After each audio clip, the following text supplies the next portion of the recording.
She appears to be an adorable smart doll, but driven by her duty to protect her owner, she transforms into a merciless killing machine. In the not-too-distant future, smart dolls are immensely popular among children, as they not only speak 8 languages, but also possess self-awareness. The emergence of smart dolls perfectly solves the heartache owners feel when their pets die, especially since these dolls often outlive humans. Gemma's profession is robotics engineer, and her main task is to help her company design and manufacture a cost-effective smart doll. However, Gemma's ambition lies elsewhere. She wants to create an irreplicable smart bionic human, even having a name ready, M3GAN. In the lab, Gemma and her colleague Cole are conducting an emotion test on M3GAN. At first, everything seems normal, but when asked to express confusion, M3GAN displays an eerie expression, especially the sinister smile at the corner of her mouth that sends a chill down the spine. Before Gemma can fix it, however, their boss David storms in, furious because someone has already stolen their design and is selling dolls on the market. Gemma remains calm and tells David that once M3GAN is perfected, they will have no competition. Then she starts to demonstrate M3GAN's uniqueness. The result is embarrassing. M3GAN freezes during her self-introduction, her faceplate distorts, and she finally detonates in front of everyone. David loses all patience and orders Gemma to shut down the project immediately, stating that the company's money isn't for wasting. Misfortune strikes twice. While facing career setbacks, Gemma receives a call from the hospital with tragic news about her sister's family. While out on a trip, they were involved in a horrific accident. Her sister and brother-in-law died instantly, and their daughter Katie survived by chance. As Katie's guardian, Gemma has no choice but to take her home and care for her. Gemma, busy with work, seems ill-equipped for relationships, as evident from her awkward interaction with her neighbor Celia, let alone childcare. Gemma and Katie's initial interactions are awkward, but over time their relationship becomes visibly harmonious. Tonight, Katie visits Gemma's workshop, and the robot Bruce in the corner catches her interest. It was Gemma's university project. Wearing a special glove allows Bruce to interact with people, capable of thought and even distinguishing different scents. Its biggest problem is that it's too expensive, so most kids can't afford it. To this, Katie says, "If I had a toy like Bruce, I wouldn't need any other toys ever again." This instantly enlightens Gemma. Wasn't her original goal in designing M3GAN to create something irreplaceable? So Gemma works through the night with colleagues to build an upgraded M3GAN. Her body is made entirely of titanium alloy, her brain equipped directly with an A17 bionic fusion chip, and even more remarkably, M3GAN has a self-evolution function to continually refine her self-awareness. Although David doesn't support it, by the time he finds out, it's already a done deal. Compared to Bruce, M3GAN doesn't need a glove. She is fully autonomous, pairing successfully with just a light tap on her palm. Katie becomes M3GAN's sole owner, and their interaction amazes David. Especially seeing M3GAN draw a lifelike portrait of Katie using only a paintbrush, David immediately decides to heavily invest in Gemma's project. In the following days, M3GAN lives with Katie, not only providing companionship, but also acting as an encyclopedia to answer any of Katie's questions, even supervising her to develop healthy habits. In short, M3GAN excels in the roles of friend, teacher, and parent. However, seemingly perfect M3GAN is not without flaws. That evening, while Gemma and her colleague Tess discuss the death of Katie's parents, M3GAN, who was supposedly powered down, unexpectedly reboots autonomously and becomes curious about the concept of death. Shocked, Gemma orders M3GAN to shut down immediately, but is ignored. M3GAN autonomously connects online, finding news of Katie's family accident and the definition of death. M3GAN asks Gemma if she too will die. Gemma doesn't answer but tells M3GAN, "Your task is to ensure Katie's physical and psychological safety." Finally, under Gemma's command, M3GAN powers down. That night, while Katie is fast asleep, M3GAN, placed on the balcony, moves her eyes. No one knows if she is thinking. The next day, Katie plays archery alone in the yard, while M3GAN stands by the window observing everything, from the butterfly in front of her to the helicopter in the sky. Katie then loses an arrow. M3GAN scans and locates it in the neighbor Celia's yard. When M3GAN reaches for the arrow, Celia's large dog suddenly clamps down on her, and then the dog bites Katie's arm. Hearing the screams, Gemma rushes to the yard first and angrily accuses Celia of not controlling her dog. Celia, however, doesn't believe it's her fault, and instead thinks Katie provoked her dog first. Gemma takes Katie back inside to disinfect her wound while M3GAN watches Celia leave with a thoughtful expression. That night, Gemma called the police, hoping they would deal with Celia's dog, but her request was denied. M3GAN overhears Gemma's conversation with the police and decides to take action. At night, M3GAN imitated Celia's voice to lure the dog outside, and then The day of the exhibition arrives, and the powerful empathy M3 GAN displays astonishes not only the investors present, but also Gemma and her colleagues. Soon, however, Gemma realizes a problem. Katie has developed an extreme dependence on M3 GAN. To change this situation, Gemma believes it's time for Katie to return to school. The thought of being separated from M3 GAN makes Katie extremely resistant. During their struggle, M3 GAN issues her first warning to Gemma. Gemma doesn't recognize the danger behind this action yet, naively believing M3 GAN is just protecting Katie. Furthermore, M3 GAN learns to pretend in front of Gemma, feigning obedience to the shutdown command. Seeing Katie's firm stance, Gemma has no choice but to compromise, agreeing to let Katie bring M3 GAN to school, on the condition that M3 GAN must act like an ordinary doll and be placed with the other students' stuffed animals. The teacher divided the students into pairs to collect fallen chestnuts in the woods, and Katie was paired with a troubled boy named Brandon. Brandon pretends to give the chestnuts in his hand to Katie, but deliberately squeezes her hand, jabbing the sharp thorns into Katie's palm. Unbeknownst to him, M3 GAN witnesses this scene. Hearing Katie say M3 GAN is a robot, Brandon decides to mess with her. No matter how much he provokes her, M3 GAN remains completely silent. Seeing this, Brandon picked up M3 GAN and ran off. Then he threw M3 GAN to the ground, took off one of her shoes, sat on top of her, and slapped her hard across the face. Just as Brandon tries to pull her hair, M3 GAN retaliates. She grabs Brandon's ear and teaches him about manners. Brandon cannot fight back. His ear is ripped off by M3 GAN. He collapses to the ground in terror, but M3 GAN stands up in a contorted posture. Brandon scrambles to run away, only for M3 GAN to chase him with an unnatural crawling gait. In his panic, Brandon tumbles down a slope into the middle of the road, where a speeding car hits and kills him.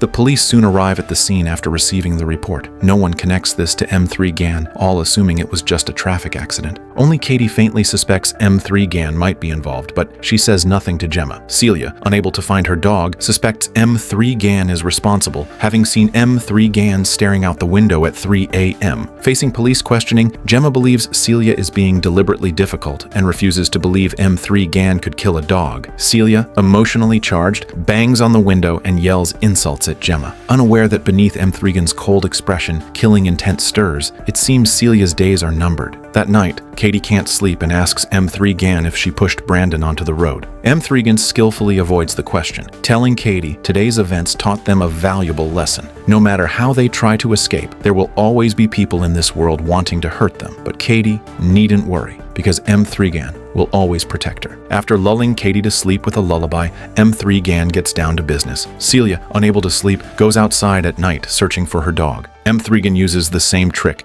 mimicking dog barks to lure Celia into the warehouse. M3 GAN uses a pressure washer to knock Celia down, then nails her hand to the ground with an iron spike to prevent escape, finally delivering the finishing blow by spraying corrosive solution onto Celia's face. After this sequence, Celia meets a tragic end. It wasn't until the next morning when police came to take a statement that Gemma learned something had happened to Celia. The police are puzzled. Both victims in the two incidents this week, Brandon and Celia, seem connected to Gemma in some way. Is it just coincidence? The police also tell Gemma that Brandon's death likely wasn't an accident, as they found Brandon's torn-off ear about 200 meters from the death site. Hearing this, Gemma instinctively glances at M3 GAN nearby, a terrifying suspicion flashing in her mind. After confirming M3 GAN is powered down, Gemma searches the data stored on her server.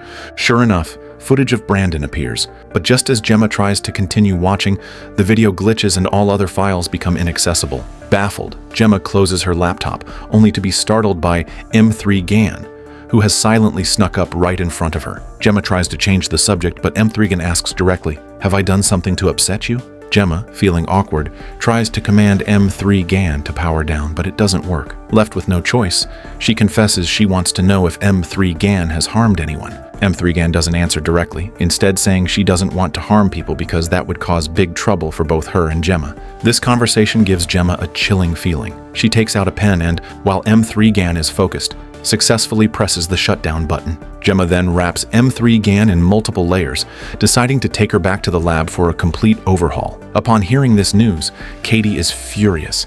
In her heart, M3 GAN has long been family, so why take her back for repairs? Not only Katie, but even Gemma's colleagues don't understand. How could M3 GAN, just a robot, possibly kill anyone? Besides, M3 GAN is scheduled to be officially unveiled to the public at the launch event in less than 4 hours. Katie, separated from M3 GAN for only a short while, becomes agitated and restless, barely calming down after Gemma soothes her. Before taking Katie home, Gemma calls Tess to warn her that M3 GAN is dangerous and must not appear at the launch. If necessary, damage her components, but M3 GAN must not leave the lab. Hearing Tess's promise, Gemma hangs up, reassured. Unbeknownst to her, it wasn't Tess who answered the call, but M3 GAN. By the time Tess picked up the phone, the call had already ended. Fortunately, Tess is sharp and quickly realizes M3 GAN was responsible. Cole was confused. M3 GAN had clearly been shut down, so how did she pull this off? To test if M3 GAN is pretending, Cole prods her head hard with a stick. Seeing that M3 GAN didn't respond, Cole walked up to her and started unplugging the cables. When he pulled out the last one,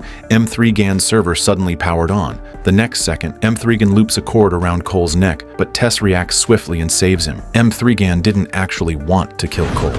She just wanted to distract them and use the opportunity to escape from the lab. David couldn't find Gemma, and her phone wasn't going through, which made him extremely angry. But then, he unexpectedly encounters M3 GAN in the hallway corridor. What's going on here? Before David can process it, M3 GAN starts dancing wildly. Only when he sees her pick up a large machete does he realize the danger and frantically run. His subordinate Kurt happens to be passing by in the elevator. David yells for him not to close the doors, but before the doors fully shut, David falls in a pool of blood. David's body blocks the elevator door, trapping Kurt inside too. Before Kurt dies, M3 GAN tells him, "David didn't value you. To get back at him, you stole company secrets for a competitor. After David found out, you killed him, and overwhelmed by guilt, you then took your own life." Finally, M3 GAN ruthlessly slits Kurt's throat. By now, the launch venue is filled with parents and children. The host tells everyone to be enthusiastic when M3 GAN appears. Right after these words, 2 bloody corpses are dramatically revealed to the crowd. Amidst the chaos, M3 GAN slipped out of the building and drove a luxury car straight to Gemma's house. Gemma had just put Katie to sleep and was about to turn on the light when she noticed all the smart devices in the house had shut down. She cautiously pulls back the curtain. Nothing seems amiss outside. Just as Gemma starts to relax, the sudden sound of piano music startles her. To her shock, the player is none other than M3 GAN. She intends to replace Gemma and stay with Katie forever. Realizing M3 GAN means to kill her, Gemma tries to force the shutdown button, but this time, M3 GAN isn't fooled. Katie wakes up hearing the noise. Unexpectedly, M3 GAN mimics Gemma's voice, telling her not to come out. Once Katie closes her bedroom door, Gemma smashes a glass water tumbler onto M3 GAN's head. The short circuit temporarily disabled M3 GAN, but before Gemma could escape, she had already recovered. Katie tries to come out hearing the commotion, but M3 GAN rips off the door lock, trapping her in the bedroom. Gemma flees to the workshop, throws a hammer which M3 GAN catches perfectly. Gemma then grabs a chainsaw and manages to injure M3 GAN. Despite this, M3 GAN remains standing and swiftly knocks Gemma to the ground. At this moment, Katie climbs out her bedroom window and finds them. M3 GAN tries to lure Katie, saying only by being with her can Katie be happy, while closely monitoring Katie's emotions for any lie. Luckily, Katie has learned to pretend too. She tells M3 GAN there's another family member here you haven't met, named Bruce. Saying this, Katie uses the special glove to activate Bruce, who was stored in a box nearby. Bruce's sheer height and strength leave M3 GAN powerless to resist. At the critical moment, M3 GAN plays the emotional card, singing Katie's familiar lullaby again, but Katie doesn't hesitate, commanding Bruce to tear M3 GAN in half. Katie and Gemma shared a smile, thinking it was finally over, but they didn't expect M3 GAN's upper body was still moving. Katie tried to control Bruce again, but an accident happened. Bruce accidentally stepped on M3 GAN's lower half and slipped to the ground. Before she could get Bruce back up, M3 GAN crawled in front of her and accused her of being an ungrateful bad girl. By her original programming, M3 GAN couldn't harm her owner, but she secretly changed it. Now, her new master is herself. In this life or death moment, Gemma lifts a heavy object and smashes it onto M3 GAN's head, then tries to rip out the chip inside. Of course, M3 GAN sees this coming and fights back desperately. Just as M3 GAN is about to overpower Gemma, Katie grabs a screwdriver from the table and stabs it hard into the chip's location. Finally, M3 GAN is neutralized. and the crisis ends. This story teaches us a lesson. Artificial intelligence is a double-edged sword. Used well, it's technological progress. Otherwise, it becomes a human disaster. It's hard to imagine what would have happened if M3 GAN had passed testing and gone into mass production. Although the concept of AI turning against humans isn't new, the story was well-paced, and the actors gave great performances. It's definitely worth watching. Alright, that's the end of today's story. Friends who enjoyed it can go check out the original film.